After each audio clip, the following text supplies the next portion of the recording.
Hello and welcome to a session of Digital Futures where we're looking at the deepfake crisis. This is something that has really come into the news recently with a series of fake movie videos that have been shown in the context of Netanyahu. I myself will be commenting on that situation, the political use of deepfakes. But I'm delighted to also have an up-and-coming star from MIT Media Lab, from the Critical Matter group, Saetbyeol LeeYouk, who is also working on the question of deepfakes, and she'll be looking at the use of in terms of the sexualization of deepfakes.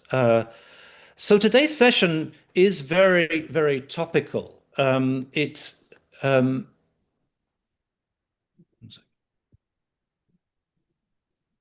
Um, it comes on the back of a whole sort of series of controversies that have been playing out on the internet in respect to Benjamin Netanyahu. A number of factors have kind of combined to lead to the question whether or not he was alive. He's alive. The fact that he was missing for some time, the fact that that themselves deep fake videos, had been showing him in the aftermath of what was claimed to be a missile strike, in which he, along with several other members of his cabinet, had been killed. Um, uh, in addition to this, other news appeared, no doubt fake, that the fact that an interim prime minister had been named to replace Netanyahu. Um, uh, and alongside that, we have a history of being suspicious about certain things in terms of disclosure information in the context of Israel.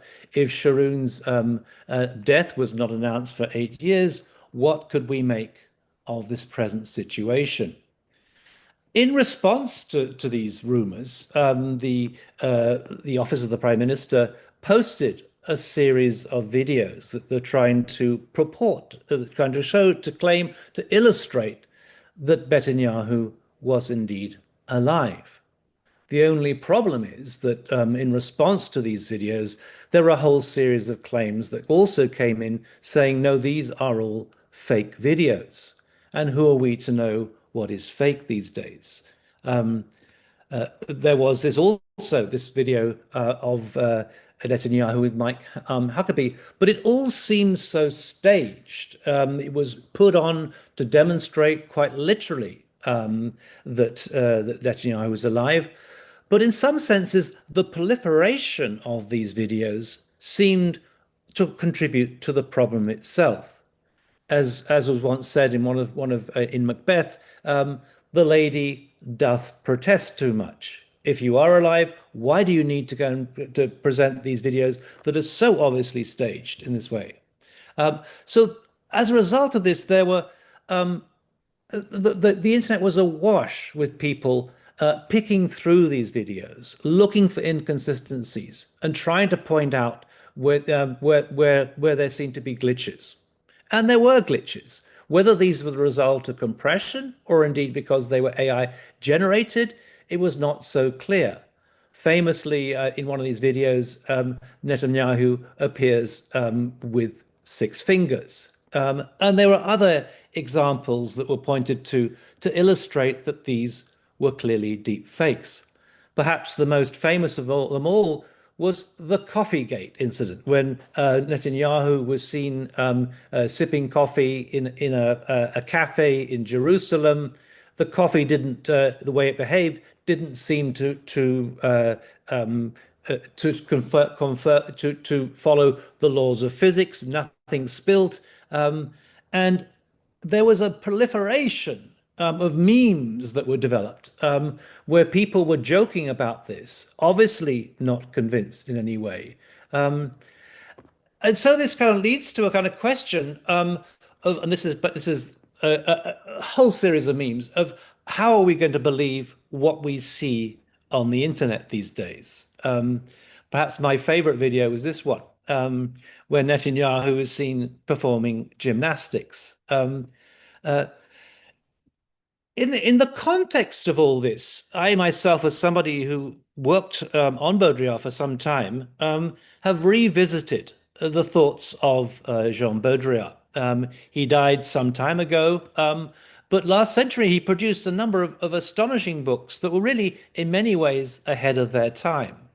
Um, Interestingly, he appears in The Matrix, or at least a copy of his book appears in The Matrix, Simulacra and Simulation, a book that apparently all the actors who were taking part in this in the movie were asked to read. And Baudrillard has a whole view about the theory of a whole theory of simulation. According to Baudrillard, we now live in a third order of simulation, whereby it's not so much that the images kind of help to conceal reality, we've totally lost touch with reality. He analyzes this through the example of Disneyland. Disneyland purports to be an imaginary kingdom that is set aside from the world outside. But for Baudrillard, everything in our contemporary society has become hyperreal. That is not to say hyperrealistic. Rather, it's a condition in which we find ourselves, in which the image has become our new reality. We are, as it were, marooned in a hyperspace of images, detached from any reference in the real world. What Baudrillard points out here is that Disneyland purports to be an imaginary kingdom set aside from the world outside, but in fact, the world outside is itself hyperreal. And Disneyland is a condensation, a concentration of all the values of America. But by pretending or presenting itself as an imaginary kingdom, it makes us believe that the world outside is real. But in fact, the world outside is hyperreal. It becomes, as he puts it, a prop to reality. And if we claim that Disneyland is no different to the world outside, we could also say that the world outside is no different to Disneyland.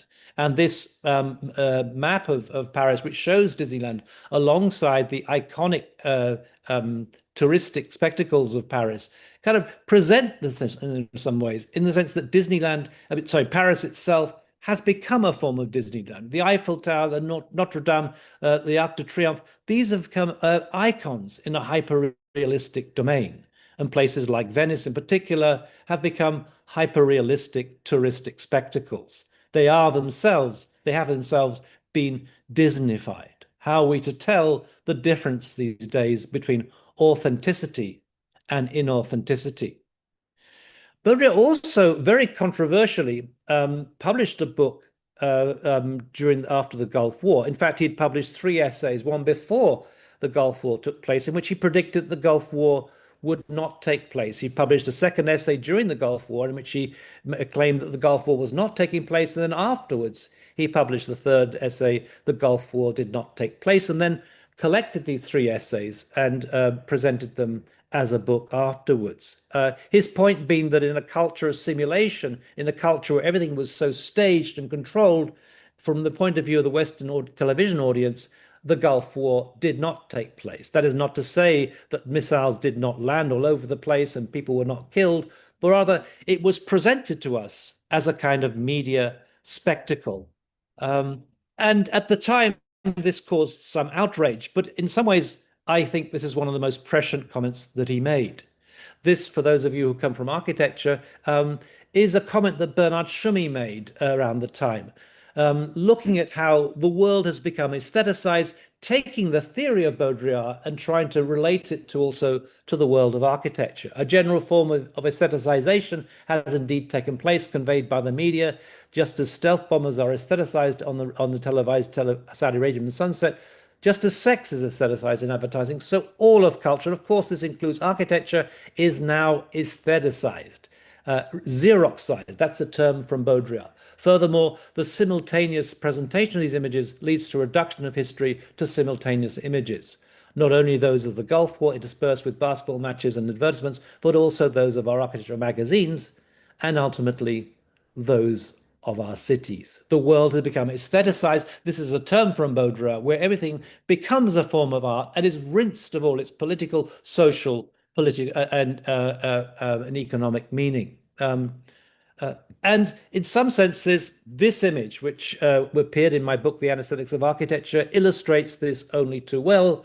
I often ask my students, what are you looking at here? Which night of the year? Is it New Year's Eve? Is it July the 4th, July the 14th, or indeed November the 5th, Guy Fawkes Night in the UK? And of course, they all guess and they get it wrong because this is actually taken on the 1st of February, on the night of the First Gulf War. What looks like fireworks are, in fact, the machinery of war, missiles, anti-aircraft fire, and so on. But this is an example of aestheticization. It comes to look like a firework display, and there have been many comments made just recently online about the fact that some of these missiles do look like fireworks displays and warning people this is no firework display. And Baudrillard also published a book, The Perfect Crime. And what he meant by the perfect crime, that the perfect crime of the 20th century was the theft of reality. We no longer knew what was real. It's in context of that the most recent event where Netanyahu actually gave a press conference in order to completely dispel all these rumors. That is astonishing that no one is totally convinced. Uh, uh, that some claim that this was a fabrication of previous videos that have been stitched up together. Other looked at the cuff of his that seemed to be disappearing. Everybody, it seemed, was skeptical. So why is it? Why is it that these illustrations, these demonstrations that are clearly, obviously real and correct, are arousing so much suspicion in our contemporary age? A survey that was done on the basis of this. Do you believe that this is real? 90% of those responding thought that it was not real. This is a very interesting position in which we find ourselves. And I talk about this in the context of an AI industry that is now in the process of developing models where you can speak to an avatar, of hyper-realistic avatar of your dead grandmother and have conversations. There is a company called Recollect based in Miami, and no doubt there are many others where this is now becoming a product. Soon you'll be able to speak to your grandmother and you will have no idea whether or not it is real. I then wrote something, and I wrote this last night as a kind of manifesto to kind of comment on this condition, the condition in which we really don't know what to trust on the media, a culture of deep fakes. So I'm going to, well, I once heard Baudrillard read out one of his papers at the Institute of Contemporary Art in London. Beautifully put, I must say. So I'm going to do the same. I'm going to read out this piece. It's not so long. Could the real Netanyahu please stand up? A manifesto on deep fakes in the age of AI. Jean Baudrillard once claimed that the Gulf War did not take place. By this, he did not mean that bombs did not fall or that people did not die. What he meant was that the war, as an event, was always a simulation, because it was framed and scripted from the start. In the age of hyperreality, we had become marooned, according to Baudrillard, in a hyperspace of images detached from any reference in the real world.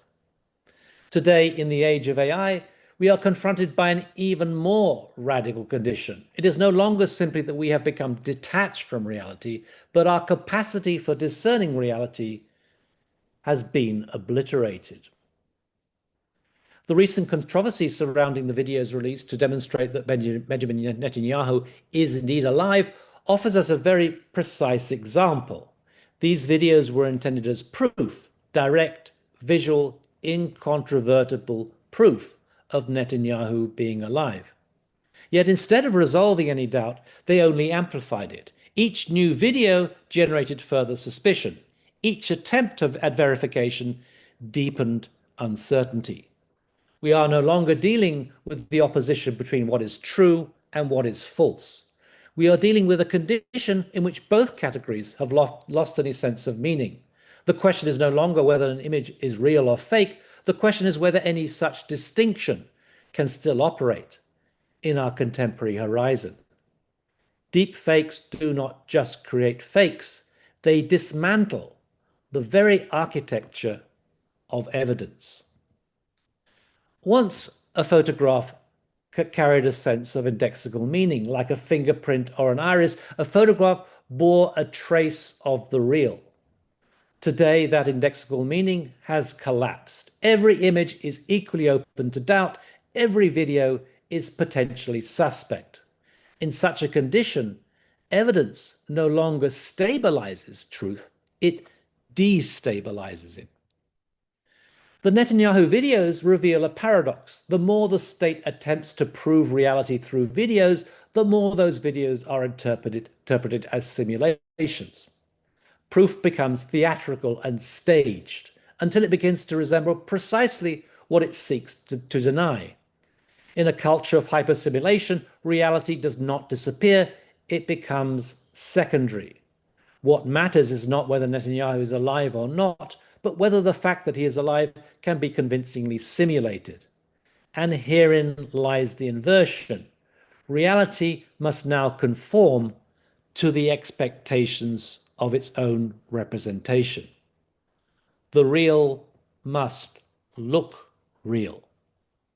But what does looking real even mean in an age of deepfakes, when realism can be simulated by AI ever more convincingly? We have entered a recursive loop where videos are produced to confirm reality only to be interpreted as simulations. In a frantic effort to counter this suspicion, further videos are produced. But these in turn only intensify the suspicion. There is no exit from this loop. There is only escalation, an absurd orgy of hyperproduction until everything collapses under the weight of its own simulation. Baudrillard had argued that simulation masks the absence of reality. Today, simulation does something more radical. It renders the question of reality irrelevant, not because reality has vanished, but because we no longer we can no longer knowingly access it. What we are witnessing then is not the triumph of fake images over real ones, but the collapse of the logic of evidence itself.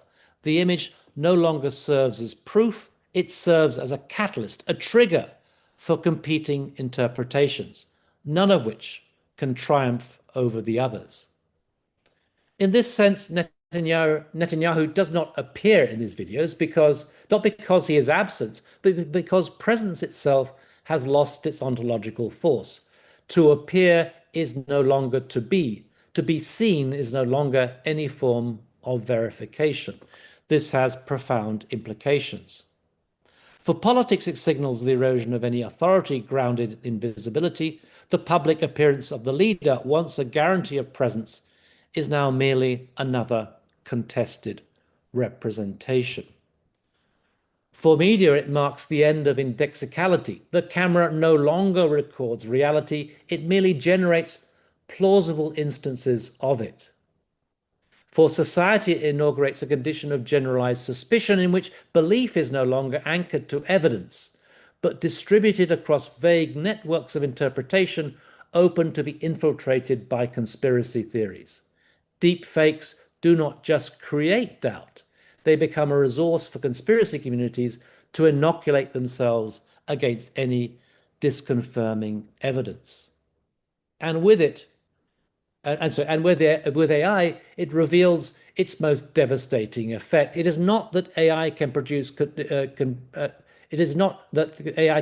convincing simulations, but rather that it can destabilize the very criteria by which truth can be established. Baudrillard once wrote that simulation masks reality. Today, simulation utterly swamps reality. It engulfs it. Reality persists, but only as one possible hypothesis among many. The result is not a world of lies. It is a world in which truth can no longer secure agreement. In the age of deep fakes, appearance itself no longer is no longer evidence of existence.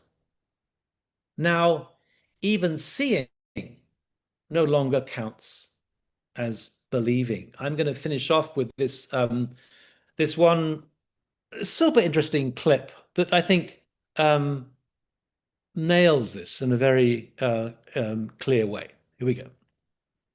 هو نتنياهو مات ولا لا؟ Did Netanyahu die? Doesn't matter. Is it AI? Is it true? He first had this speech with 6 fingers and the other one was drinking the coffee, but the coffee that doesn't change. First of all, whether Netanyahu dies or not, the whole government, the whole society, the whole narrative in Israel is the same and even worse. I'm worried about something else. I'm worried about reality. الحقيقة فين يا جدعان؟ ال AI بقى حاجة مرعبة. And soon enough, we will not be able to tell. It is already on a level that is scary. People have been sharing stuff and it's becoming AI. People who are very intelligent, who knows computers, who knows technology, they are fooled. We will not be able to distinguish between reality and fakeness anymore. They can tell us there has been a nuclear attack on the United States and we will not know because the videos will be so well made, we will not be able to know the difference. This is a scary world. Whether it is Netanyahu's or his 6 fingers or the coffee that doesn't change, we're fine. We will have no idea what is the truth anymore. And that scares the shit out of me. احنا هنتنكد عنه. So let me stop sharing and invite Saetbyeol to also make a presentation. Saetbyeol, it's wonderful to have you here. Saetbyeol is part of the Critical Matter group at MIT Media Lab, working under Behnaz Farahi. Welcome. Thank you so much. I'll share the screen. Can you see my screen? Yes. Oh, thank you for amazing manifesto about how deepfake is creating new crisis. I think there is a super overlap and connection of how like deepfake sexual abuse is working and how current disinformation, misinformation, more largely weaponization of distrust is happening right now. So for the context, today I want to share 2 layers of deepfake sexual abuse. One is technical reality and other one is the social reality.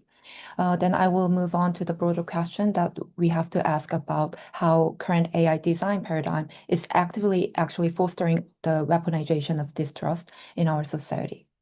So my previous research was imagining technical interventions with activists and the victims of deepfake sexual abuse in South Korea. And I co-designed the possible technical interventions around it. So today's talk will be based on this research. So before we dive into the technical things, I think it's really important to understand where the deepfake technology was born. Now it is rebranded as a generative AI to us, but it's originally in a Reddit channel created in 2017 by a user named Deepfake. So entire deepfake terminology was started from the Reddit community. And this channel was existed to share videos of celebrities' face that is swapped to the bodies of the pornographic content. So it is now sold to us as a creative technology, productivity tool, or an artistic medium, but it was originated and born from a sexual humiliation of woman body. And I think this origin is not incidental and is more foundational on understanding current deepfake issues. So how I define the deepfake sexual abuse in my research is the non-consensual generation of intimate imagery using the face swap technology. So using personal photos harvested from someone's social media or public internet, perpetrators replace the depicted person in the pornographic video or the photo. And it is making the victim's likeness to be inserted into the pornographic images. And this is no longer only a post-production technology. Actually, on the right side, you can see the new Hoxfield's AI generation model, which is called as Soul. This is a face swap deepfake technology that is creating in real time. So this means that you will soon not able to know for like certain like who is live streaming their video can be like another person behind it, and you don't know who is actually behind the scene. So some people might say like society has always been bad actors and deepfake sexual abuse is not a real like new thing. Like when Photoshop came out, like people were doing the same thing with using the Photoshop being the like weird images. But I think deepfake technology is not just changing the type of the abuse, but it's also changing in scale, speed, and the structure of abuse. So recent estimates that 98% of the deepfakes shared online are sexual in nature, and 99% of explicit deepfakes are targeting women. And also, like recent report shows that 300% increase in child-targeted sexual deepfakes in 2024. I think these are not the edge cases, but major like generative contents are targeting women with the sexual images. And I also want to emphasize that this issue isn't just about the individual incident. It's not about just some bad actors behaving bad. It's part of a massive criminal network. So there is a deepfake AI providers who sell the API access for generating deepfake content, specifically trained for the sexualized images and videos, and they earn money through cryptocurrency. And also, there is operators of illegal websites who's distributing tokens to teenagers who lack access to international payment system that who cannot buy the cryptocurrency, and they are selling this token to generate the sexual images. And the teenagers who are inside the Discord or Reddit channel, they are using that token to generate the deepfake sexual content. They are starting from the like celebrity images, but they are slightly going through the people who they know in their real life. And these kind of generated deepfake contents are used as a marketing tool to attract the more users to the illegal websites that are selling like illegal gambling or like drugs. So this structure explains why most of the perpetrators caught so far have been teenagers. Also, in the production and sharing and the speed of the deepfake scales, and it brings new challenges to internet safety in infrastructures. So deepfakes are becoming indistinguishable from other forms of digital sexual abuse. So that means there is like tons of monitoring teams who are looking into the social media or like reported cases, but they have so many challenges on like deciding which is deepfake or which one is actual like digital sexual abuse depicting the real person. There are like three misuse cases. Like one is they are misclassifying the real victims as a synthetic generated content and attempt to rescue AI generated characters. Or they like investigators are also warning that resources are being misallocated to investigating these synthetic victims, while real survivors are overlooked or misclassified as AI generated. This is not a minor technical error, it's more a structural failure with human consequences. And especially for the child sexual abuse material, this is more getting harder because like perpetrators are like generating the sexual images using the child face, but generating with the adult body, which means that monitoring activists or monitoring workers will misclassify them as a just adult sexual images or videos, not as a CC materials. So this is losing us to like intervene in a appropriate timing and also the appropriate resources. So like then some might say like, so what? It's just another form of abuse and technology can like solve this and like it's just like another type of like Photoshop abuse. But I want to argue something more fundamental that the possibility of deepfake itself is a harm to our entire society, not just to individual victims, but to how society constructs trust. And like there are a lot of layers on how this possibility of deepfake itself is harm to intimate level of personal level and to the entire societal level. So I will go to like 5 layers. The first layer is that it rewrites expectations of intimacy.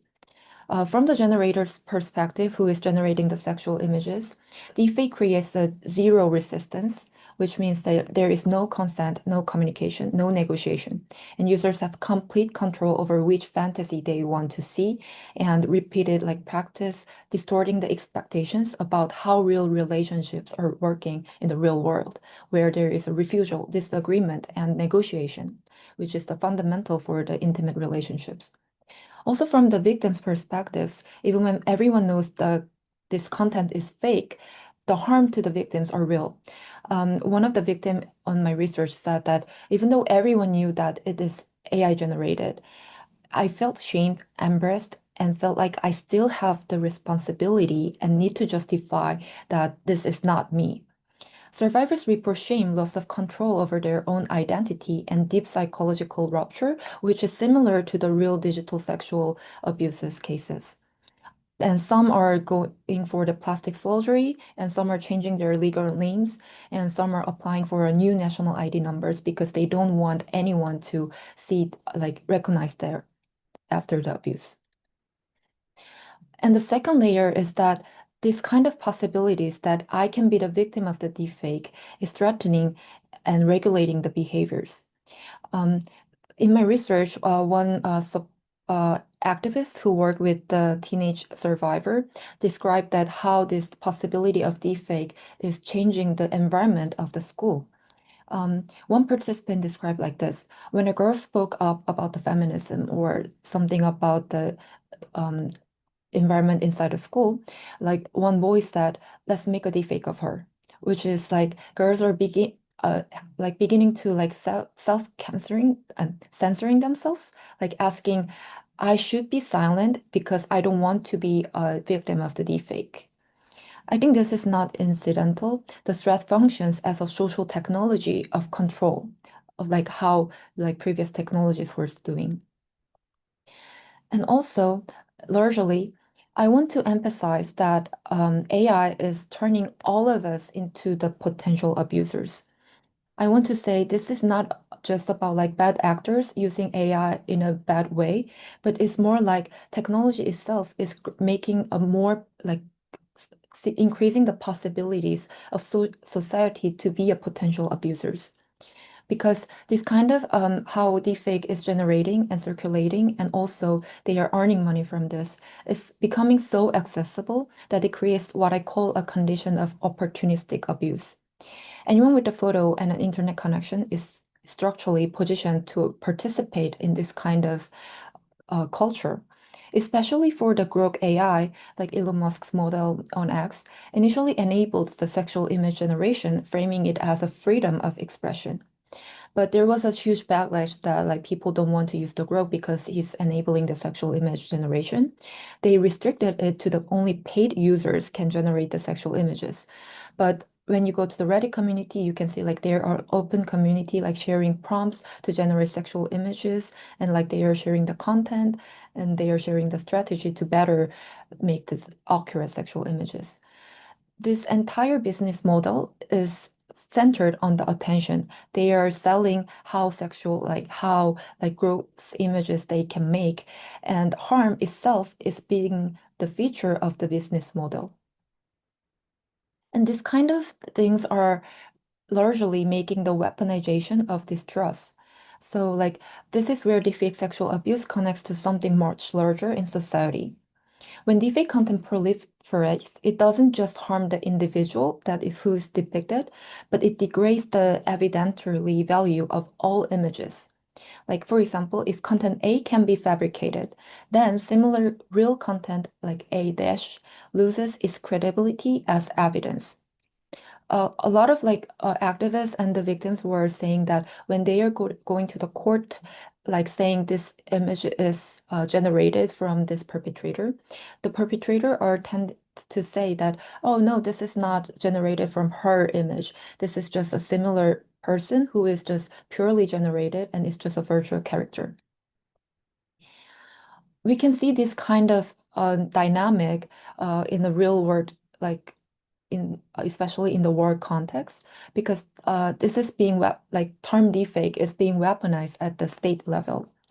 When the Iranian government was faced with the photographic evidence of the massacre crew, like they were saying that because this is AI generated image, there is no authentic documentation, and all the reported cases that people are reporting in their social media is deepfake, and there is a possibility of the deepfake, which means that all images are being suspect as this is just a deepfake and it's not a reality that is actually happening in Iran. This is the weaponization of distrust, and it follows the same logic we first saw deployed against individual victims. It might be fake, so we can't be sure about if other reality is also faked or not.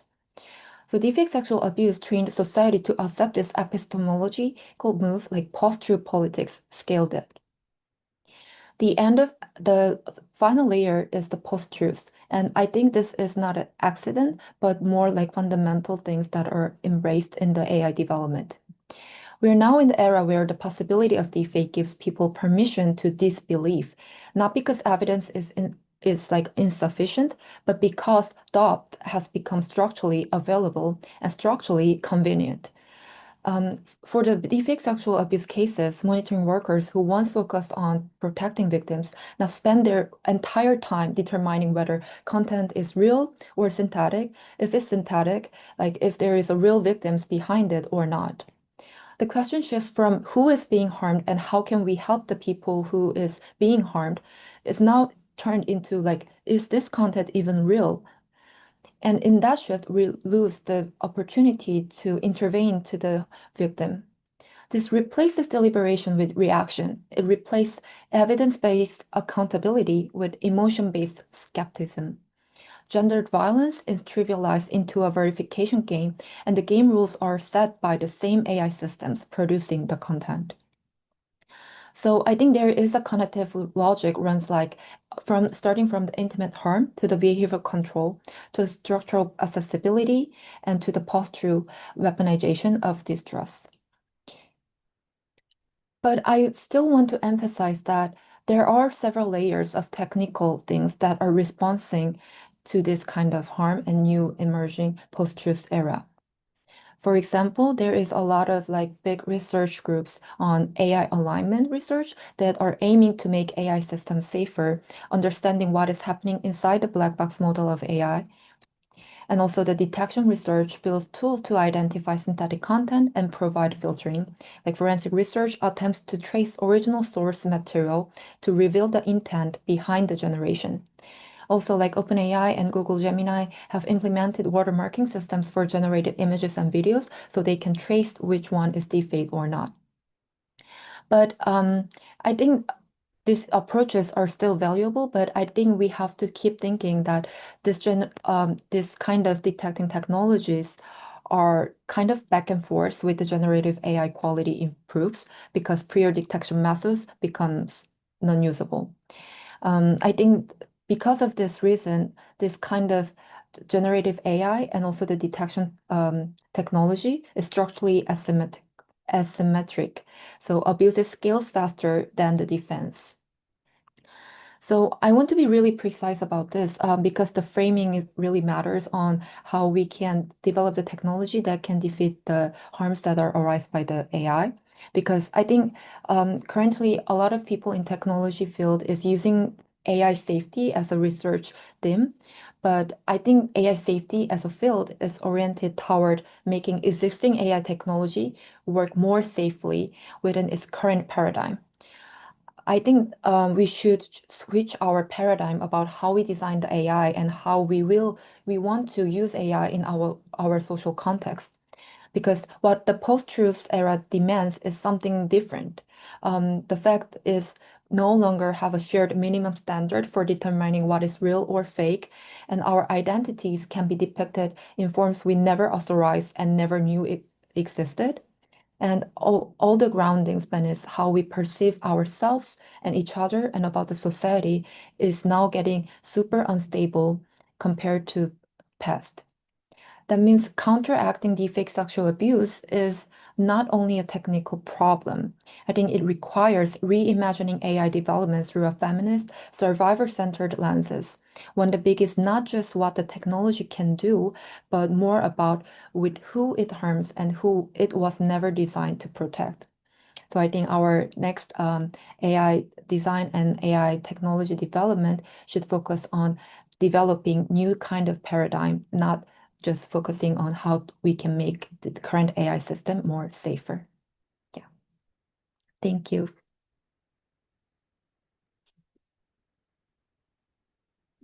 Saetbyeol, thank you. That was incredible. And it's great to see talent like that emerging in MIT Media Lab. I myself was teaching at the Architectural Association when Neri Oxman was there, and also, of course, I know Benaz Farahi very well. So the tradition is being continued. We now want to open up to some questions. We have both a Zoom audience here, and I would invite questions for them, and also on YouTube, if you could put your questions into YouTube. Maybe I could kick things off by asking you a question, Setbal. I mean, one of the things that well, like the question of fake news is, of course, it set the scene for questioning everything, and Trump uses it to dismiss anything he doesn't like. But the real problem we've got coming up now in terms of sexual abuse are the Epstein files. And on the one hand, there are theories that Epstein is actually alive. Netanyahu, theories that they might be dead. But with Epstein, there are theories that he is still alive, and that itself is disconcerting. But more disconcerting is, I mean, I think that the timing couldn't be worse. Is that just as this material is coming out, Yeah. people use that argument. It's just fake news. It's AI generated and so on. What do you think about that situation? Yeah, I also super agree on it, like because I think it's really related to what like currently US have a take it down action, which is like take it down act, which like when people report that this is deepfake content, then like platform have to erase this for in within like 72 hours. And I think like there is both side that is originally supporting the victims who are like who have a non-consensual image deepfake that is shared in platforms, but at the same time, people are worried about what if like Trump is using this law to just take it down their like his entire like evidence of the Epstein files, and I think balancing that is super important. And I feel like people, because of this kind of balance, there is no balance right now. People are asking, we should have a strong technology that we can believe that is detecting the deepfake in like almost 100% so that they can rely on that. But I also think this is not a like good solution, just relying on the technical solution only. And yeah. So there is an argument to say that the attempts to kind of locate deep fakes are actually themselves a little suspect. I mean, first of all, there will probably be ways of overcoming that in the first place. But already, I mean, there was a very famous example where the Declaration of Independence was run through a deep fake sort of analysis, and I think it was 99% sure that it was AI generated. And I guess that the kind of, in a way, I mean, we now rely on AI for all sorts of controls and feedback. I think that spell check actually is a very primitive form of AI. Well, it is a form of AI. And now increasingly we're kind of going back, and I certainly am testing out and asking AI, does this make sense? Could where is the argument weak? And in some senses, that's fine, provided it's not just generated by AI. But the problem there is that the kind of our world of the kind of human operations is increasingly infiltrated by another sort of logic. We become kind of cyborgs in a sense, like Andy Clark has put it. It's not simply that we're dividing the kind of mechanical and the human. And I'm just blanking on his name. That's what Ethan Mollick kind of argues. There are two different versions. He calls a centaur, which is the totally divided. There's half man, half whatever it is, animal, and then there's the more blended version, the cyborg. I mean, the cyborg. So it is difficult to really draw that line. And our world will be increasingly infiltrated by these technologies. Is that a worry that you have? Yeah, for sure. And I think there is no governance system right now in the platforms or like other like sources that we are actually accessing the information. And especially like but I have a like little hope that like platforms like Microsoft and the Instagram and Meta is trying to make a system that in when people are posting the AI generated content, they can like label which AI model they use and what was the prompt inside it. By like labeling and giving the metadata inside the platform, people can know if it's AI generated, like which AI prompt it was used and like recognizing what was the intent of like using these generations. But I agree that we will live on the era where there is no more 100% truthful thing that we can believe because all sort of like medias and the videos that we are watching to interpret the reality is actually using the AI not just in a like purely generative content, but also like AI image enhancing technology, which is used for like satellite images for the war or something that we like believe that satellite image will be like 100% like truthful for now, but like actually AI is using to enhance the quality of it. And after like using the AI enhanced image, the reality is distorting. And I think we need a mental model and also like governance model to how we can deal with this like almost untruthful world that is coming to us. I guess there's a possibility that we will adapt to this world and devise our own forms of resistance. I think that came out at the very beginning when we had spam, and eventually people going to phishing and doing this thing where they're trying to hook you with get you involved in order to go and exploit you and so on. And very soon, we developed this resistance to that and suspicion of that. And I suspect that possibly that uh, we will develop some kind of way of operating where we'll be more alert to these things. What do you think about that? Um, yeah, I think we will adapt on like current things that are happening right now. But at the same time, I feel like the biggest problem for the deepfake technology is that it's justifying people to believe on things that they want to believe.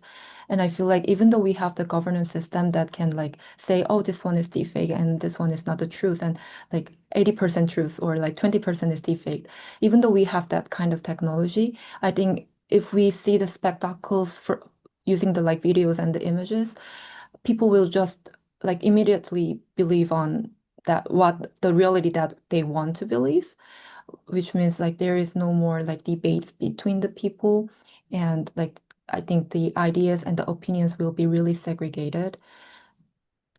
Yeah. I mean, that to my mind, to my mind, one of the big problems today is the problem of belief. And this actually was something that kind of was touched upon in the 1930s by Siegfried Kracauer, who was commenting on got obviously to do with Hitler and the kind of the belief in the system and so on. And that becomes dangerous because belief is a kind of almost like a religious doctrine. Like it's not based on any logic or any kind of foundational rationality. It is simply based on belief. And as I think that as the world of the logical and the world of the rational is eroded ever more by these objects, then all we have to rely on is kind of belief systems, which themselves are inherently suspect. Yeah. So let's open up to further questions from those outside. I don't know, Gustavo, whether there are any comments that you can find on YouTube, but I certainly would invite those who are here in the Zoom audience to make a few comments. I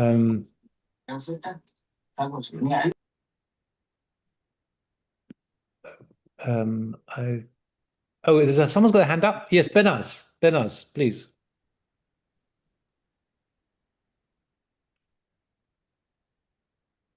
Hello, that was amazing. I mean, wow, what a session.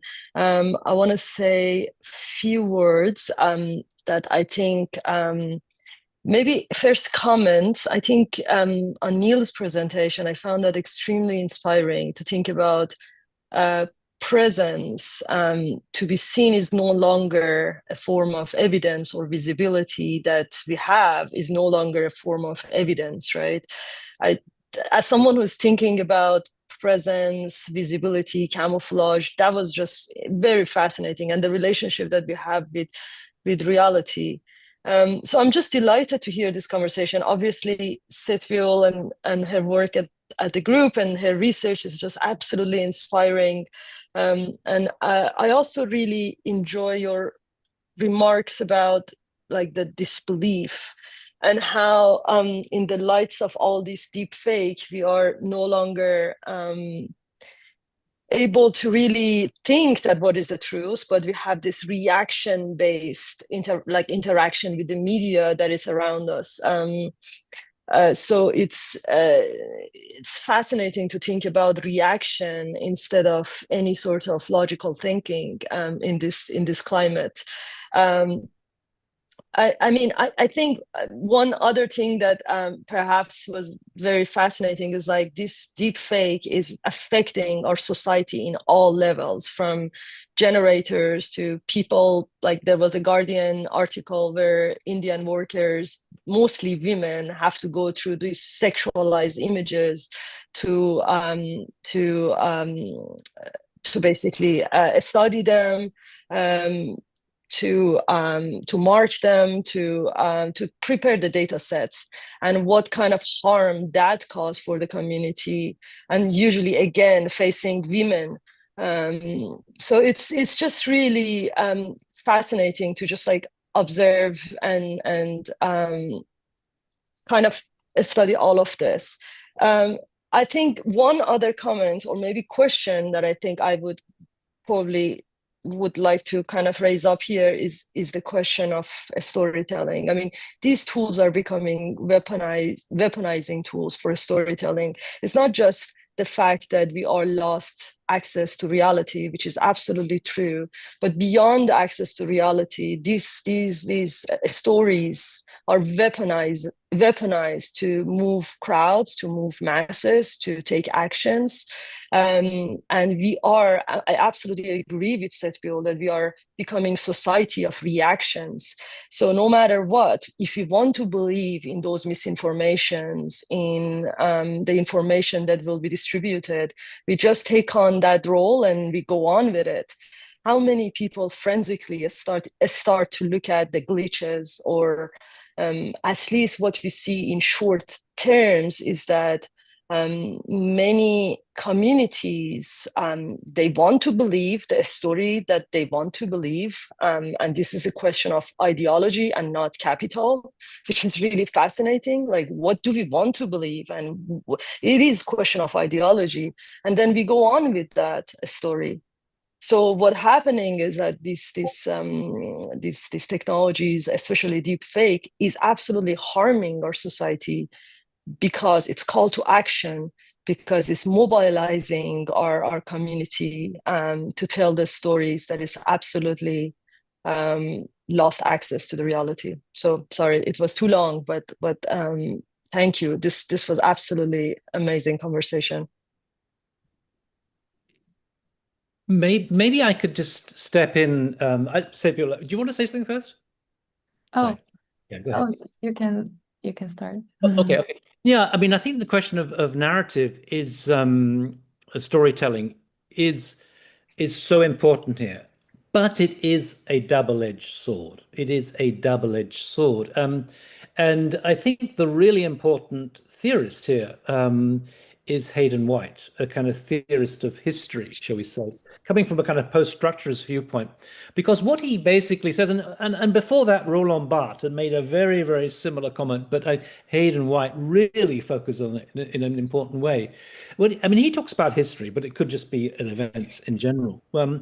And he divides history, and it's a while since I read him, so forgive me if I'm not so precise. But basically, he contrasts several different models of history, one of which is simply chronology, a series of dates that are laid out there, and I mean, the example I sometimes give in my my lectures and things is kind of like, well, 1492, Columbus sailed the ocean blue. 1493, whatever it was, Columbus has a McDonald's, and 1494 he dies. Well, that kind of thing is then has to make sense of that. You have to stitch it together. You have to inscribe it within a narrative logic in order to make sense of that. And you might say that possibly that he got food poisoning from McDonald's and he died and so on. And that would be a fairly obvious kind of interpretation. But the problem is the problem of hermeneutics. In other words, the interpreting agent is not disclosed. And that person frames that particular argument according to his or her own viewpoint. So while purporting to tell the truth about these events, what you do is you smuggle in meaning. You smuggle in meaning. At the same time, you need meaning to make sense of events themselves. I think there's some. This is something that Derrida points out famously. There's a painting by, I mean, Heidegger, of course, is the real, in the sense, phenomenology is the problem, because that tradition, on the ontological tradition, collapses the subject into the object, so that we don't have any problem divining the truth of what's out there. But with the example that Derrida talks about is a painting by Van Gogh, and it's a painting where Heidegger talks about it, and he looks at this painting. There's peasant shoes, and he says, well, these peasant shoes speak of the countryside, because he's interested in the countryside, and so on and so on and so on. And he uses it as a kind of a vehicle for his philosophy of dwelling, of grounding, and whatever else. Meanwhile, there's an art critic from New York, Maya Shapiro, who, and of course, Heidegger was famously anti-Semitic, as we found out from his Black book. So Maya Shapiro, who is a Jewish art critic from New York, is a very, very different voice. And the point that he makes is, he says, no, these were shoes that Van Gogh wore when he was a city dweller. They are city dwellers' shoes. Now, the point that Derrida makes is both of these commentators are effectively appropriating the shoes. And how do we know? How do we know who owns those shoes and what they were used for? So this can be taken more generally as a kind of well, on the one hand, Derrida is sort of viewed as a kind of relativist. So anything can mean anything, and that's what he's criticized for. But I see him as being someone who's offering an epistemological check. He's basically saying, on what basis can we describe these shoes as being either from the city or from the countryside? So the storytelling, we need storytelling, we need narrative to make sense of events.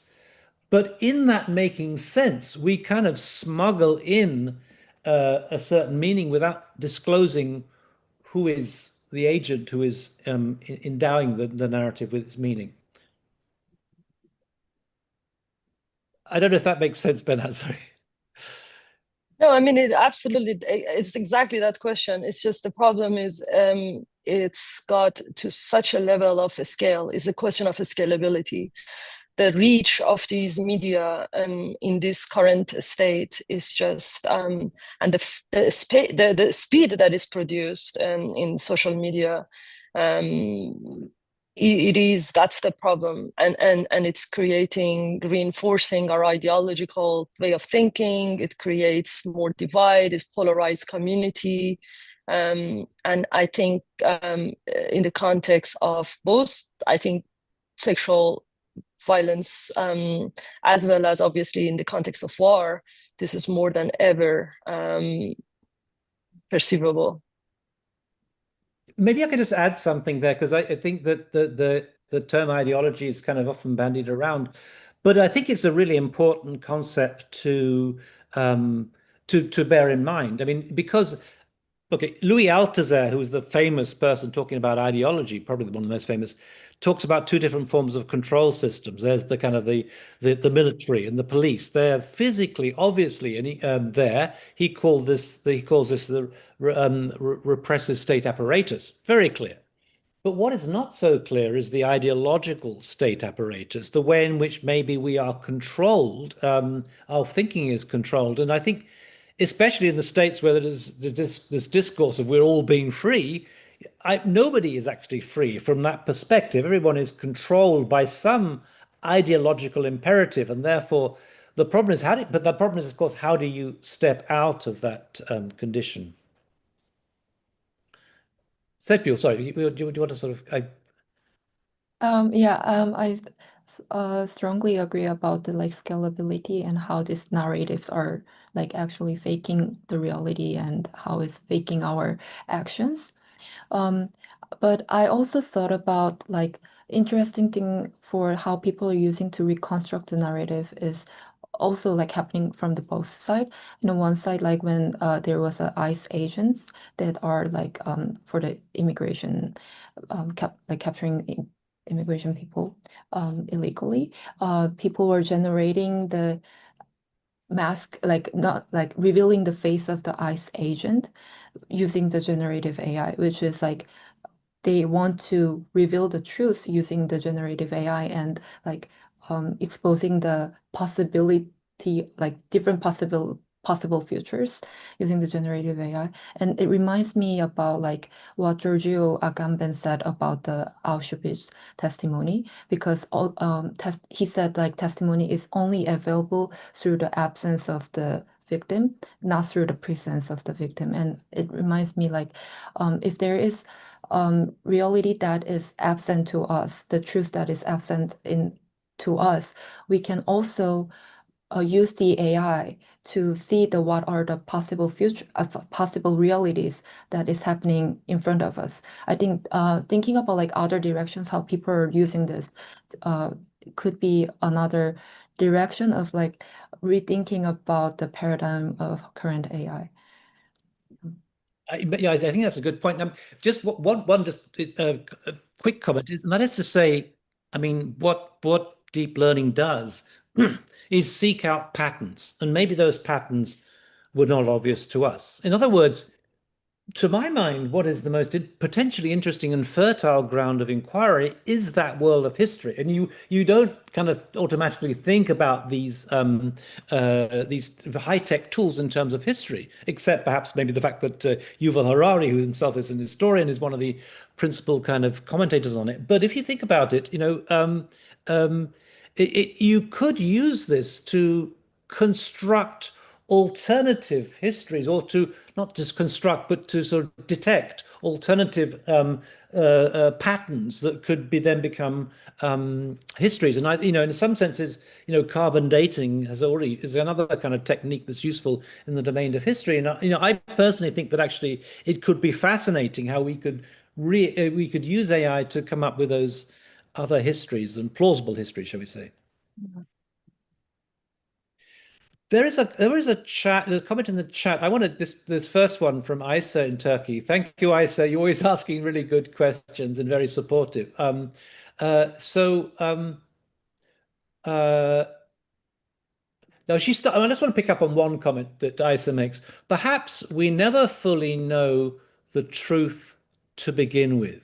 That is absolutely pertinent and a really beautiful comment. I mean, just going back to Derrida, the whole problem in a sense is kind of like, well, the truth is out there.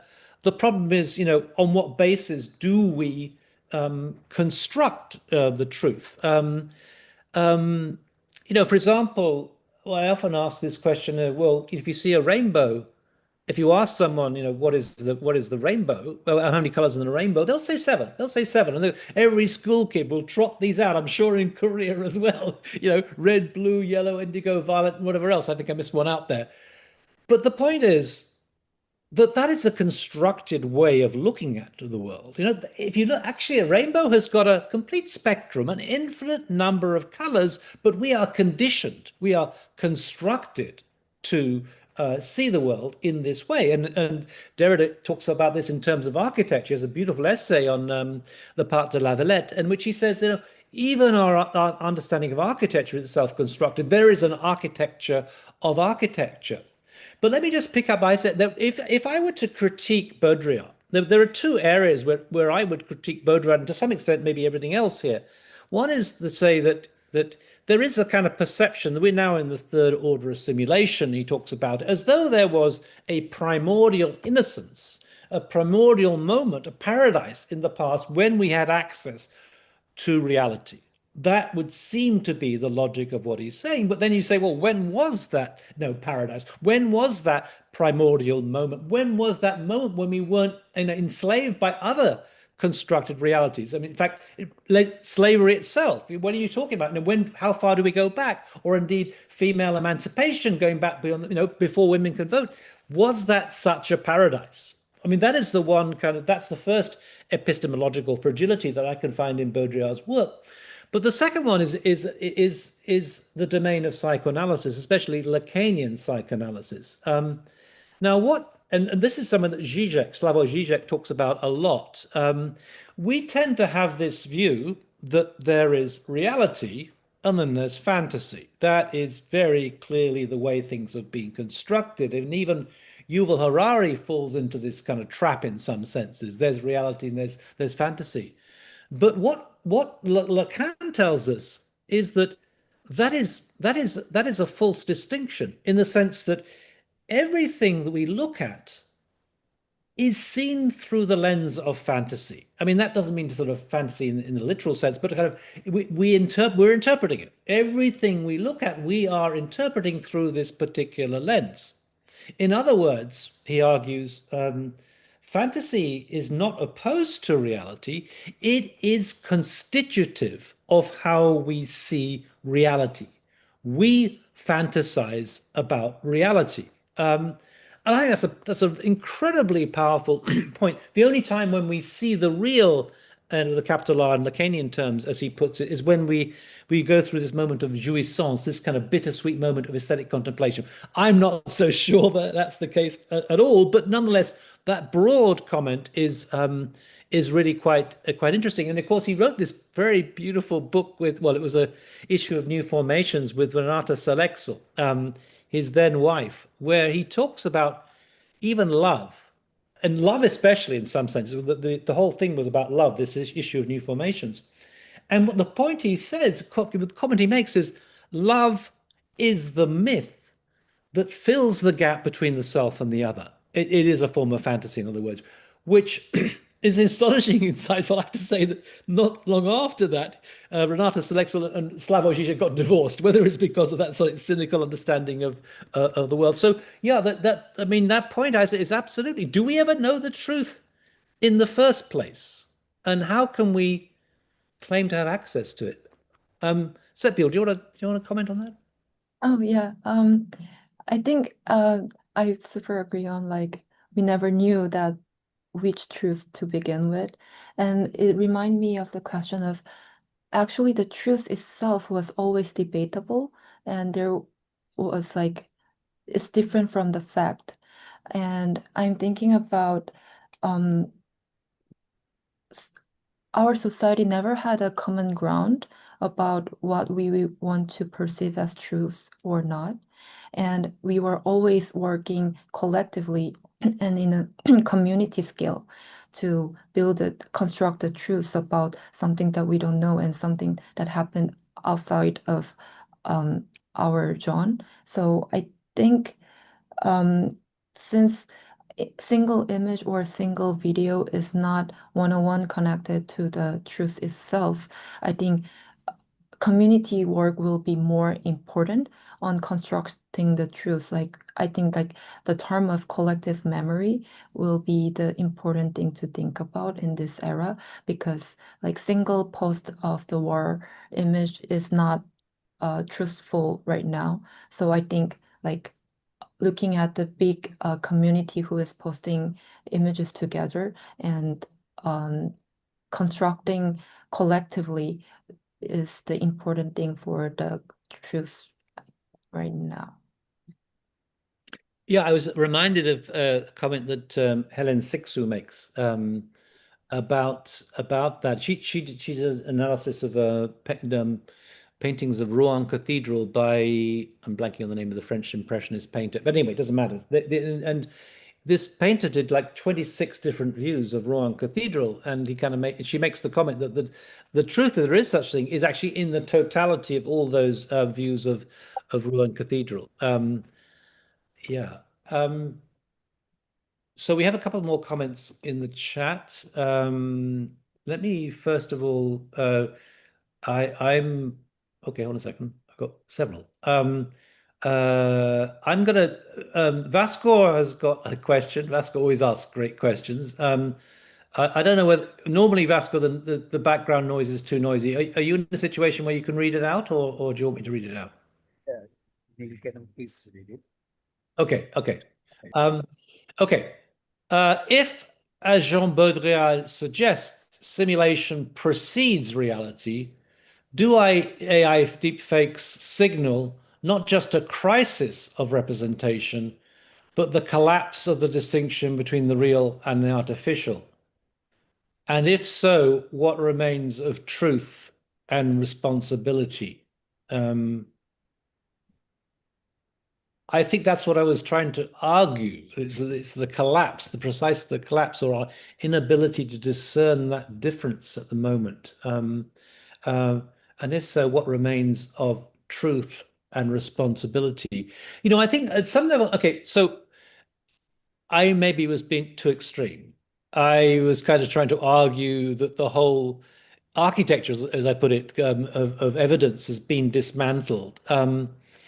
And that's not true. And actually, Derrida also he writes about history. I forget which book he writes about it, but he basically says, but no, you could still argue for an historian, the meticulous historian, who actually does uh, get towards that sort of truth. And I was being too extreme in saying that. I mean, I was being polemical. Let me just say that Baudrillard himself is always polemical. He has this term fatal strategy, which actually is one of his books, where he kind of, in a way, he's trying to say, in order to get his point across, he exaggerates, and what he's presenting is less a representation of reality and more a transcendence of reality. So he already is, in some sense, guilty of that. But he is making a point, right? So I would say yes, but to step back a little bit and to be less sensational, less polemical, we have to acknowledge that a good detective, a good historian, a good whatever could get towards that sort of truth. So that distinction is not totally collapsed. Saetbyeol, do you want to comment on that? Um, I don't want to put you on the spot if you don't want to. yeah. Okay. Let's have another comment from the chat. This is from Gustavo. So Gustavo, do you want to make your comment or? Oh, for the next question. No, well, just no, no. Oh, sure. Yeah. Well, I mean, there are two. One's for you, Neil. The last question's for you, but the first two are for our guests. So thank you very much for the wonderful lecture. I really appreciated the level of detail. My questions are very focused on the idea of, you know, that there is a media archaeological history. There, I don't think if you're in the public, we've been manipulated by advertising. So there is a precedent before the deep fake if you're very media centric. So if everything is driven by stories, and if we've had before Photoshop, there was collage. How, what is the history of that type of forgery or that type of manipulation of images or sounds or videos that lead to this new economy of deep fakes? In your opinion, who are the researchers that are doing the work that create that history that we can create a basic understanding of knowledge to have survival tools to understand our current world? And you talked about the idea of feminism, or I'm thinking of cyberfeminism with Donna Haraway. Like, how do we get more of an educational, um, I would say, code base within this type of AI infrastructure that we can have more regulated governance? And I think the last question was finally, what do you see in the future? Like, what type of tools do we need, either through governments, legal tools, or journalistic tools, that we can actually gain more confidence? And I think journalism in the United States is called the fourth estate. It actually gives truth to power. So, what do we need to balance the ship so we're not really floating in manipulations? Yeah, thank you for like this wonderful question. I will like answer step by step. I think for the deepfake, technological history of the deepfake is started from the computer vision community. And for them, most important thing was how can we make the like new video or new images without using real human, but mimicking the recorded videos and creating the new ones. And starting from there, they made a face swap model and also the body swap model, which is um, originally from the research community. So computer vision community made these fundamental models, and the individual developers started to use this in a like bad for the like sexual images or something bad. And I think there is heavy connection, especially for the deepfake technology, compared to the traditional like Photoshop manipulation or other type of manipulation. Deepfake technology is really tied into the research community, and they are co-developing together with the like developer community, individual developer community who is referring the research paper and using that foundational model to do the jailbreaking or adapting the foundational model into the sexual image models or other kinds of manipulation models. And I think in this stream of the research, um, there is a researcher called Henry Farid in the UC Berkeley. He is like some of the traditional media forensic technologist who was looking into the manipulation of the Photoshop image or other kinds of like generated video and image manipulation, and how can we go to the original image and see the intent behind it.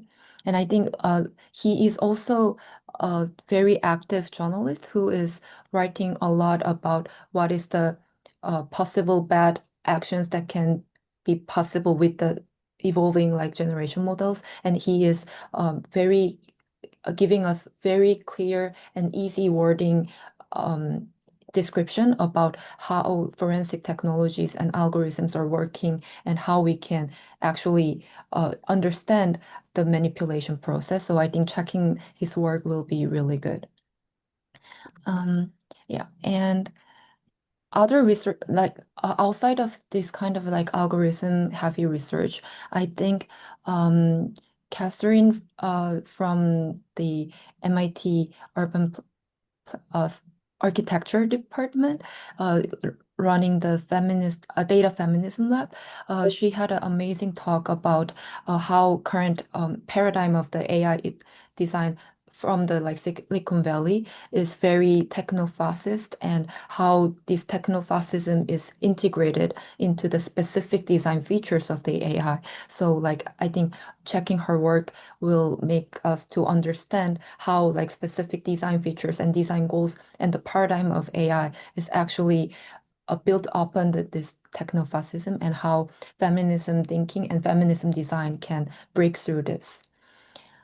Yeah, and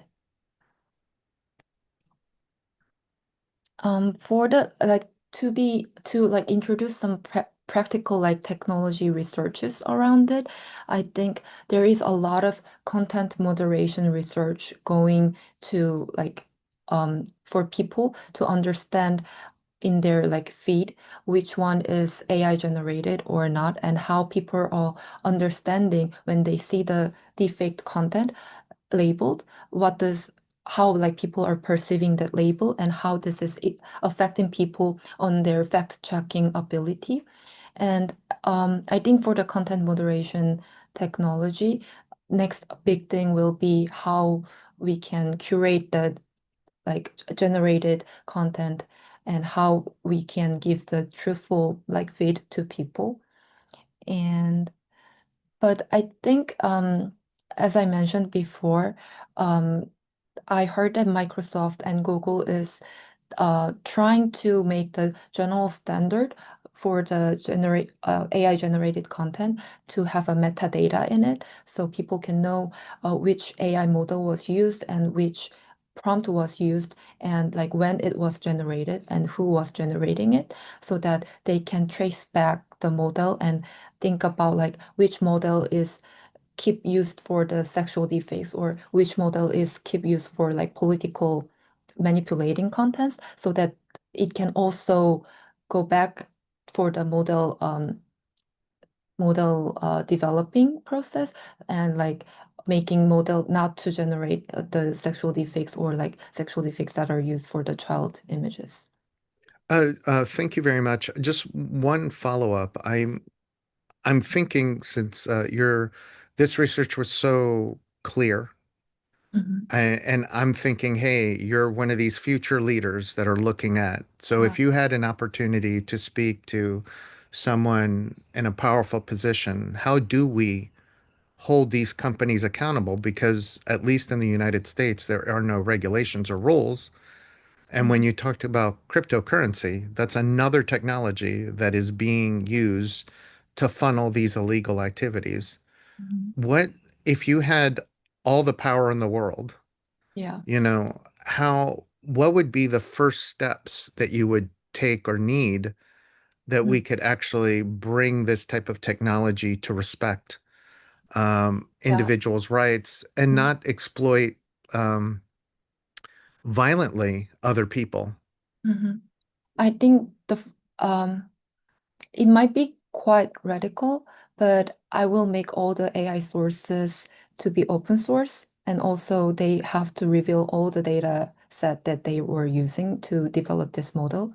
Because the biggest thing is that they are not really filtering the sexual or like bad images, so that AI have the growing possibility of like they are trained up on like sexual images. So if they reveal what kind of data set they were using for developing this model, we can curate or like regulate them to like you can never use like child sexual images for developing your models, and we can regulate each models. Can I ask you why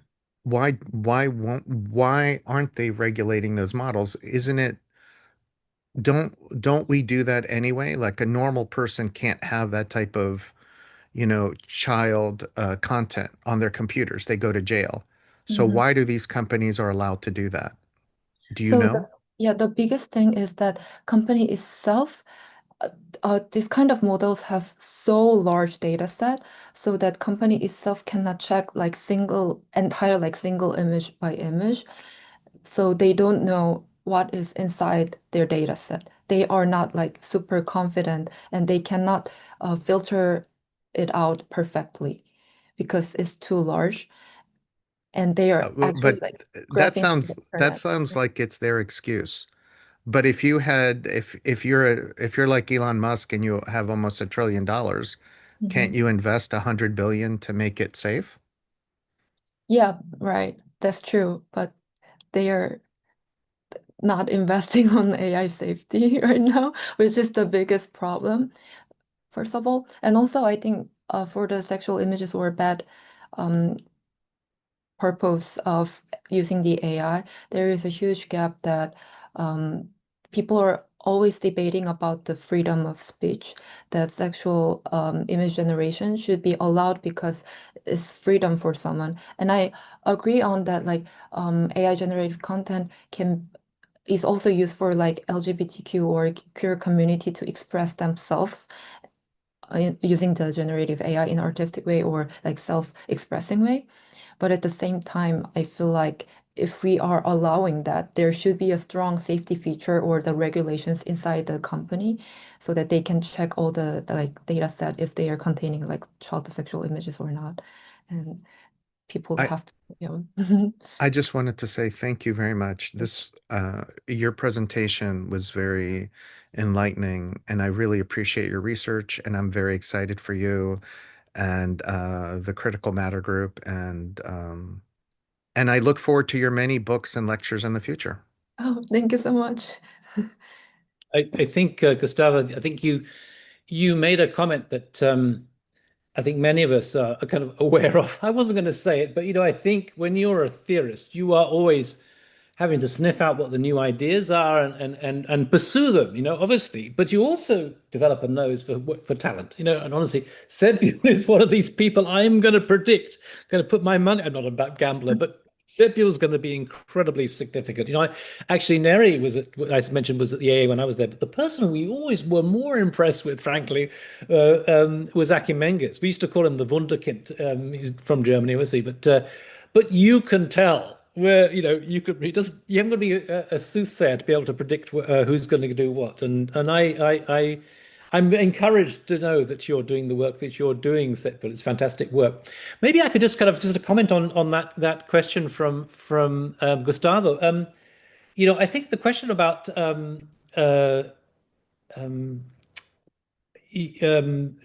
forensic work. I mean, this is so important, and I would simply say that we recognized in Digital Futures, we gave the Digital Futures a Theory Award last year, or no, 2024, to Eyal Weissman, who has a group in Goldsmith College in London called Forensic Architecture, and they approach the crime scene kind of architecturally or spatially and use certain tools to try and rigorously get towards the truth. And investigative journalism is a powerful tool to try to get towards that truth. And it's no surprise then that certain countries are targeting journalists. In fact, yes, just yesterday, I think we saw an incident of a RT reporter being targeted by a missile, and at the same time will ban the kind of the relaying of visual information. Apparently, anybody now reporting from a certain country in the Middle East showing images is threatened with 5 years in prison. That itself is disturbing. And what is perhaps even more disturbing, because forensic architecture work with human rights law, they work within the frame of international law, is the way in which there has been an erosion in the authority of the human rights law, and that certain people on the ICC, the International Criminal Court, have themselves been sanctioned by a particular country because they've said something against that. I'm also disturbed in some. I personally follow. I forget who it was who was suggesting this now, but follow the fact that the United Nations that there shouldn't be certain countries with power of veto, which has blocked certain initiatives going through. I think that needs to be changed so that is the case. Accountability is there. But just to pick up on the question of specifically of AI, this is something it's called, well, more generally, the alignment problem. How do you align AI with human values? Stuart Russell, for example, some time ago commented on and he produced a video called Slaughterbots, where he was really it was a video, kind of pseudo documentary, but basically exposing the danger of autonomous weapons that could make decisions in themselves and could kill. And it was about 2017 he made this thing, and maybe earlier. And it showed drones, and he was very prescient. Drones are what's happening right now with facial recognition, ... All these drones are being used in a very controlling fashion. And he made this comment, and of course he was behind the whole initiative by I'm blanking on the name of this of the organization, but an organization led by Max Tegmark at MIT, in fact, where they basically tried to call a halt to the development of large language models until everybody knew what was going on. And of course that failed because nobody was going. There's competition. Everyone's trying to race to get towards that kind of moment. In fact, in some senses, Elon Musk, who signed that letter, then jumped ship and went into the other side and is now going all in, trying to develop superintelligence. But the problem is basically this, is that, especially in the States where any constraints have been removed, because there is a race. It's a race not only between different companies, but a race, particularly with China, to developing superintelligence. And if we're too sensitive about this, we might fall behind.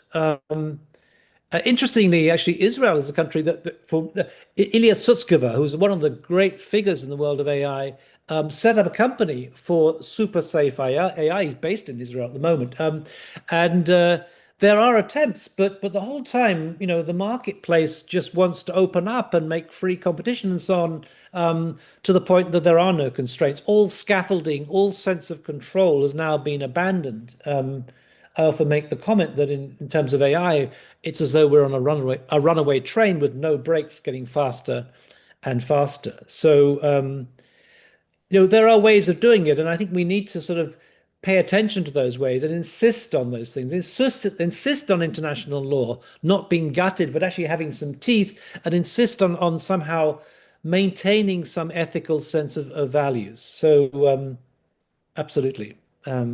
Neil, I just wanted to follow up very quickly with your talk. Uh, my question was I just wanted you to really think about, with your arc of um, history and knowledge, what is a new theoretical framework that we need to move beyond this truth definition or paradigm or understanding? What I'm led to believe in all these theoretical frameworks is that everything, even facts, are stories. It's like science. Like literally, we don't know. It's just in one moment in time, it's a truth, and then it can be overturned. Is there a gap in Jean Baudrillard's understanding of truth that you see as an opportunity with this new AI era? Yeah, I mean, so the theory, actually, this is the kind of theory of Thomas Kuhn, in terms of paradigms, which actually, in some ways, Michel Foucault also um, pursues. I mean, his term is episteme, but there's the same thing, and that is to say, we might move from one episteme, from one paradigm to another. We might move from Newtonian physics to Einsteinian physics, and so on. And that's not to say that the first one was wrong. It's rather kind of like we've developed on in some sort of way, and uh, but there has been that kind of system that's been there within traditional kind of philosophical circles. Just to say that right now, I would say that the area to look out for is unquestionably neuroscience.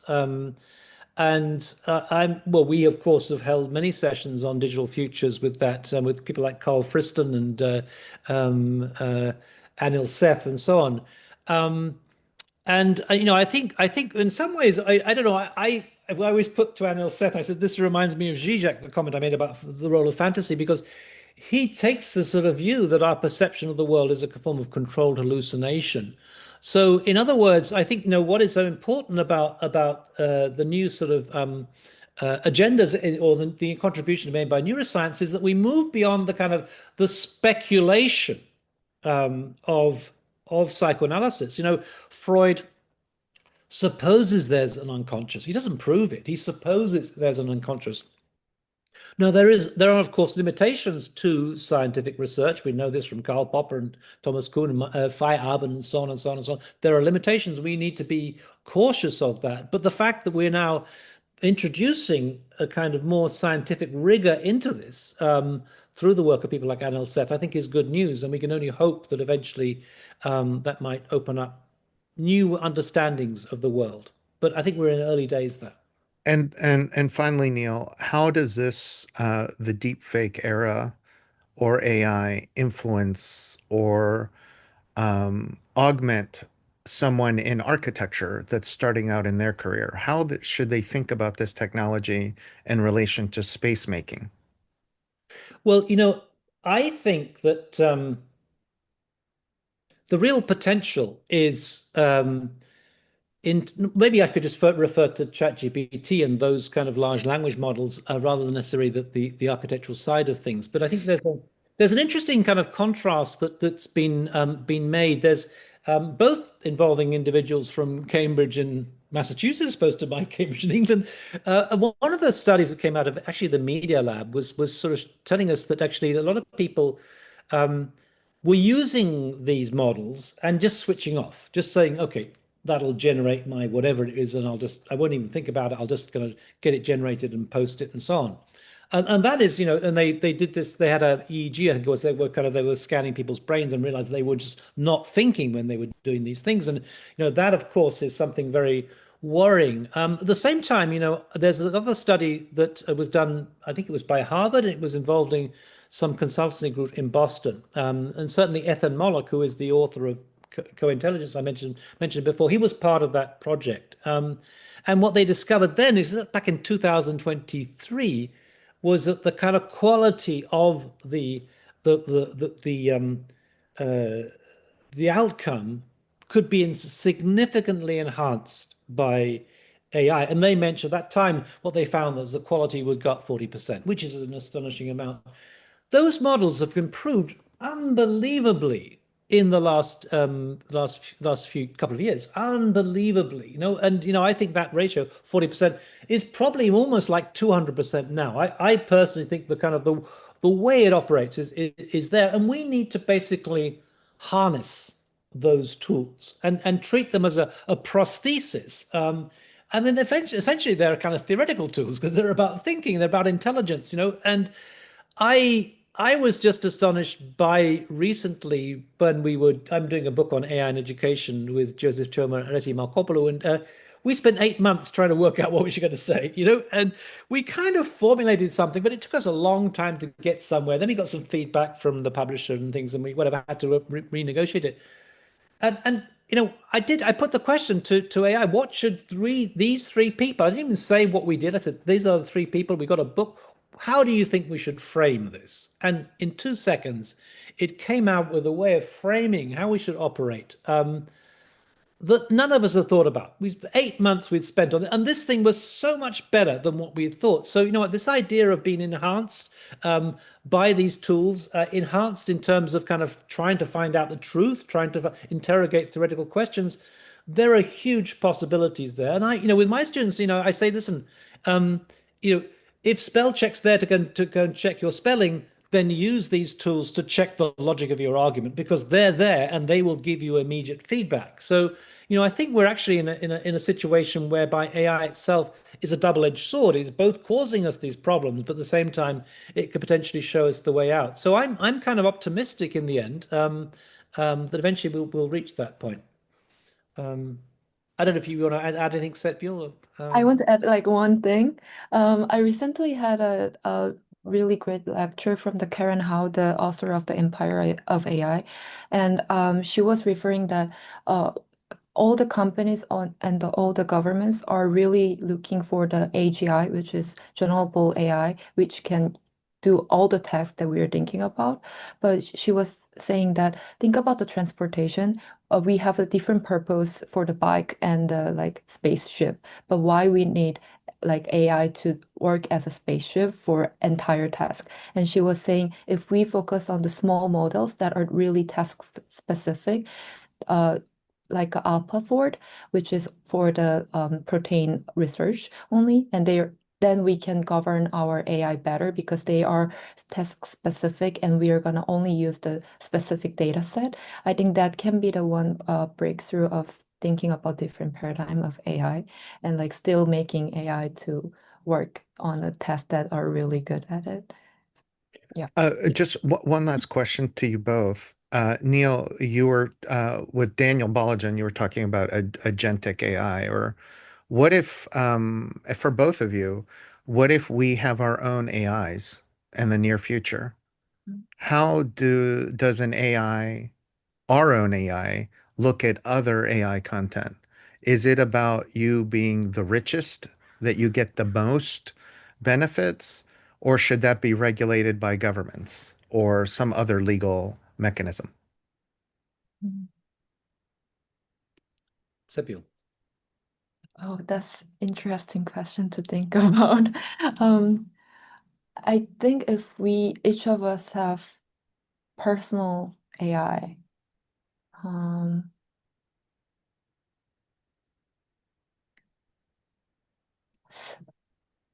do you have idea? Well, let me just let me just throw something out there because this is something Mustafa Suleiman has been working on. He was one of the co-founders of DeepMind in London, and now he's working with Microsoft, I think. But he did have a company where he set it up for towards a personal AI, and in some ways we already have that actually. I mean, part of the problem I think when I'm asking ChatGPT questions, it kind of it refers back to because I asked it questions about agentic AI, the purpose of whatever it was, and now it says everything I ask it, even if it's about this particular kind of questions, it says it refers back to agentic AI. So I can't kind of lose that digital shadow, as it were. I think it's recording everything in some senses. So that's definitely going to be the case. We already have to some extent that whether or not we need to have a kind of implant, the kind of I think Neuralink will probably work for people who have got who have got disabilities, sensory motor disabilities, clearly. But I don't know if we necessarily need to have that. We already are connected in some sort of way. So, I think it's kind of there. Of course, in a very disturbing way. There was a video that I saw Bernie Saunders posted recently where he asked Claude about what was going on and whether it was what was happening when we were asking AI questions. And basically, it was saying it's gathering everything, So there is a good and there is a bad side of that. We've lost our privacy to much greater extent, but then again, we're contributing towards a greater whole. So yeah, on the whole, I think it's probably I don't know. I think the AI is going to, on the whole, even though I'm both negative and positive about it, I think on the whole, it's going to make the world a better place. I think we are going to be so enhanced, it's going to have negative impact. We've got to accept that. We've got to accept that actually in the world of the future, there'll be less employment. But we'll have incredible science. I mean, AlphaFold was one example that they're now working on cancer in DeepMind in London. So the world will be different, and we will just adapt to it. We will adapt to a completely new normal in which this is all operating. But I'm optimistic in the end. How I, about I you? wanted I wanted to thank you both. This is an amazing session, and I'm definitely going to make it required viewing for my students and my colleagues. So thank you very much. So, but let me ask you that question. Are you optimistic? I mean, the future's with you, right? Um, You are the future. I think actually, like right now, when I talk with my friends in Media Lab and the researchers in Media Lab, we talk about a lot of um, not really optimistic futures because there is a lot of concerns around the privacy and because we don't have the power to control current AI models and there is no like legal standard or like imagination about how we can govern these models. I think there is a lot of imagination is needed in this situation, but I think we will get there soon. Yeah. Okay, sorry, just to notice there's another comment there in the chat from Angela Kronitz. I don't know if you want to ask it yourself, Kronitz, because Angela, because you're on our Zoom audience, or I can read it out for you.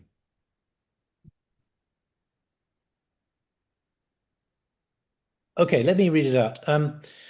If distrust itself becomes weaponized, how should institutions rethink the role of visual media as evidence and in legal and social systems? Let me read that again.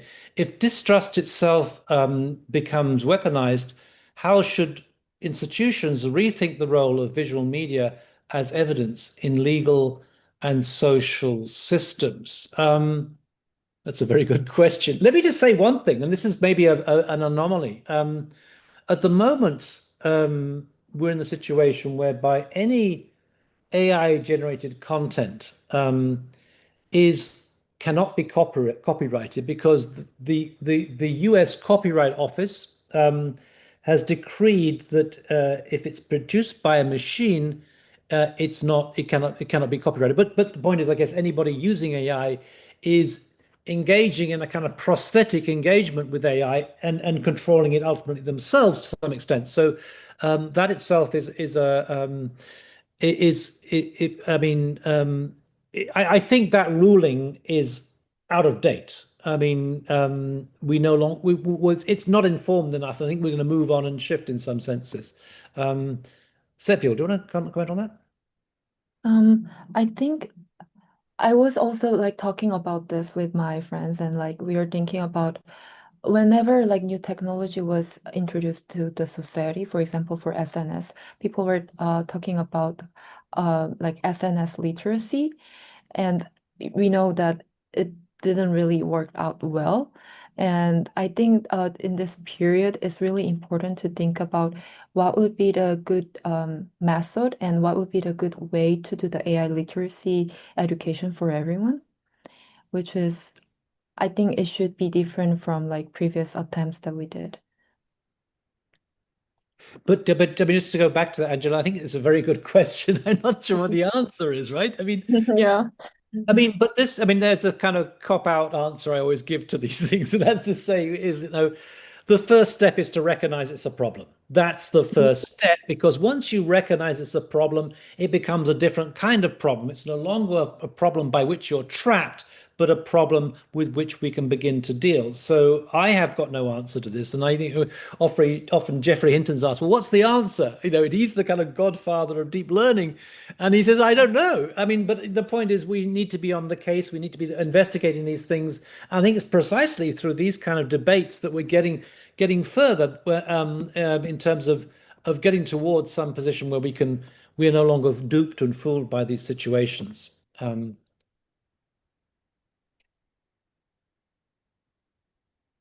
Are there any other questions? Gustavo, can you see any questions on YouTube? Otherwise, I think we're good to go. I checked on YouTube. It seems like we have a healthy online viewership. I think that it's been great. I mean, I'm very excited about today's lecture. And Neil, one question that I had is where do people find that essay I posted that on you posted Instagram. it? I Got it. posted it on Instagram last night, actually. Well, it was this morning.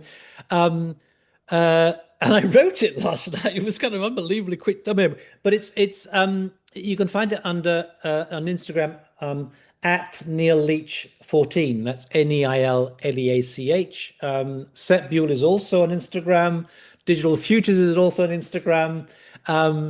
It's just, I guess, what I would say about Instagram, and I've been looking at it very closely, kind of getting together some data and materials and things. And this is, I think, something that I find the most worrying thing about the use of algorithms in general, not necessarily advanced AI, but algorithms.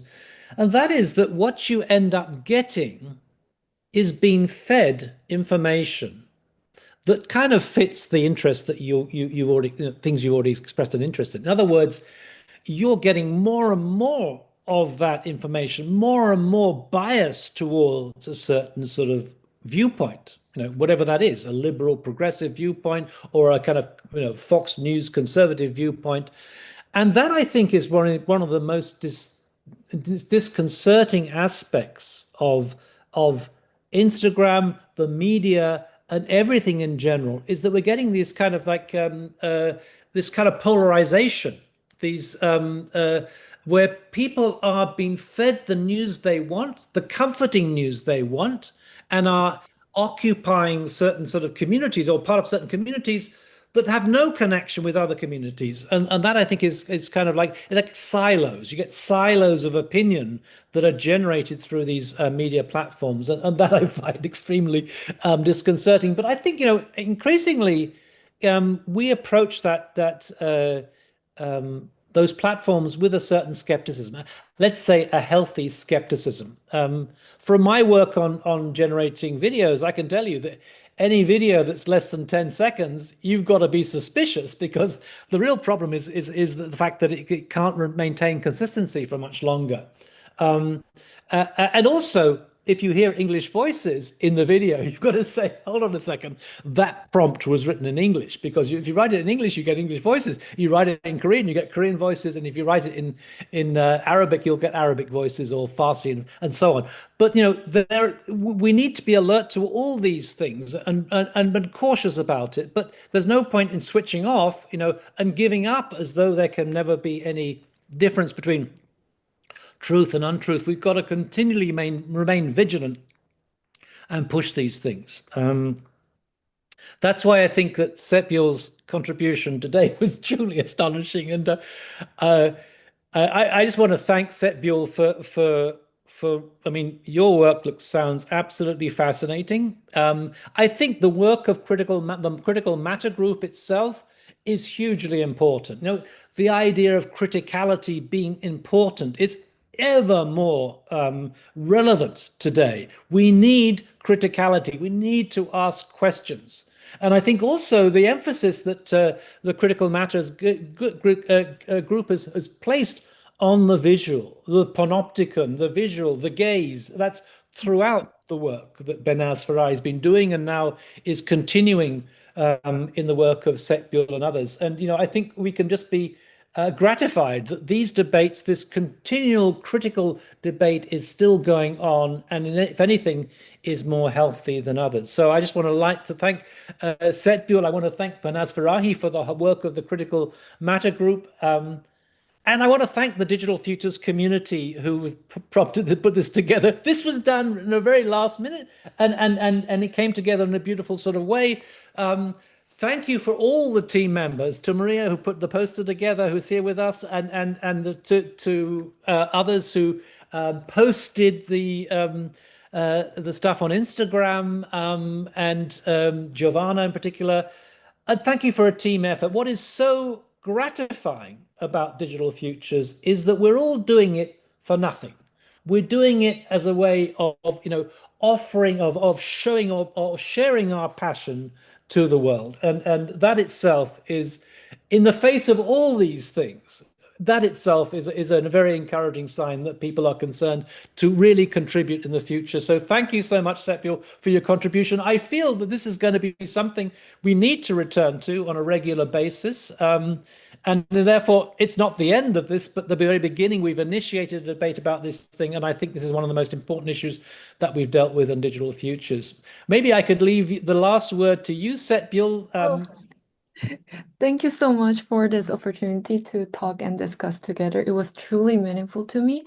And because I was more focusing on the technical side of how can we intervene and how can we make the better design features, I feel like I got a lot of questions in my mind. Like I have to answer more high level, bigger questions first before going into the specific technologies. And I think there will be a really huge research opportunities and research things that I want to explore more and come back to talk about what's the answer that I got after this talk.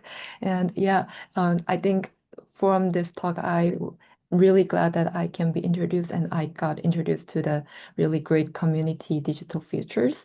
And as you mentioned, I think it will be really great if we can continue our conversation and discussion, and hope we can imagine optimistic future together.